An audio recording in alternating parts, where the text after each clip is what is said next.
Saat 300 lebih mahasiswa IPB Bogor, Jawa Barat pinjaman terjerat online pinjaman sebesar online. puluhan juta rupiah. Seorang pemuda nekat ingin mengakhiri hidupnya. Dan Pasuruan, Jawa Timur menjadi korban penipuan Tak sedikit masyarakat yang terjerat tingginya bunga dan juga denda keterlambatan cicilan pinjaman online.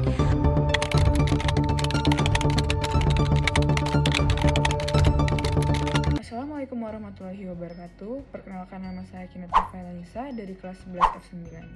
Jadi hari ini saya akan membuat video tentang pendapat saya berdasarkan pertanyaan-pertanyaan yang sudah Bu Mel ajukan terkait video pinjaman online atau pinjol.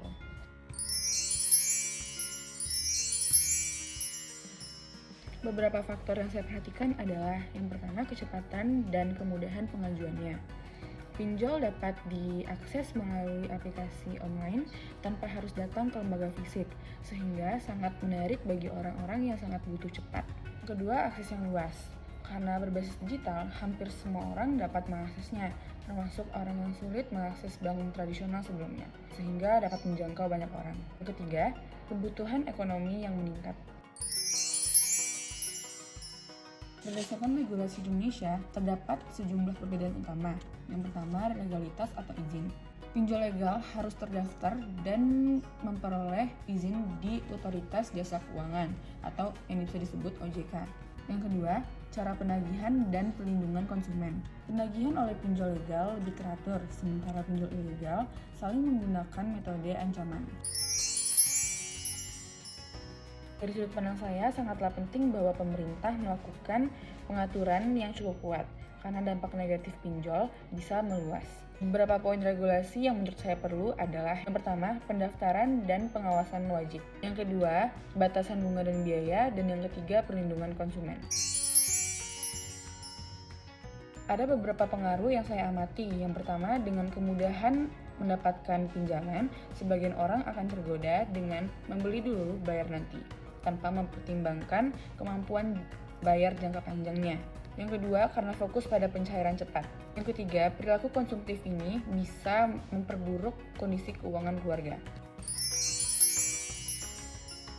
Dampaknya adalah yang pertama, tekanan dari pinjol ke keluarga dapat menimbulkan stres dan kecemasan dalam keluarga. Yang kedua, penagihan agresif atau ancaman dapat melibatkan keluarga atau teman peminjam, sehingga dapat merusak jaringan sosial. Karena yang pertama, kebutuhan mendesak, kedua, kurangnya alternatif, ketiga, kurangnya literasi keuangan. Beberapa langkah yang menurut saya dapat dilakukan adalah yang pertama, edukasi literasi keuangan. Yang kedua, kampanye publik tentang perbedaan pinjol legal dan ilegal. Yang ketiga, membuat komunitas dukungan. Keempat, transparansi dan akses informasi. Bila saya bertugas membuat kebijakan, beberapa hal yang saya akan tetapkan adalah yang pertama, wajib registrasi dan izin. Yang kedua, terdapat batas maksimum bunga dan biaya. Yang ketiga, kewajiban transparansi. Keempat, proteksi data pribadi. Yang kelima, sistem pengaduan dan resolusi sengketa. Baiklah, itu tadi yang dapat saya sampaikan mengenai video pinjaman online yang sudah dibagikan. Mohon maaf jika ada kesalahan kata dan kalimat. Assalamualaikum warahmatullahi wabarakatuh. Terima kasih.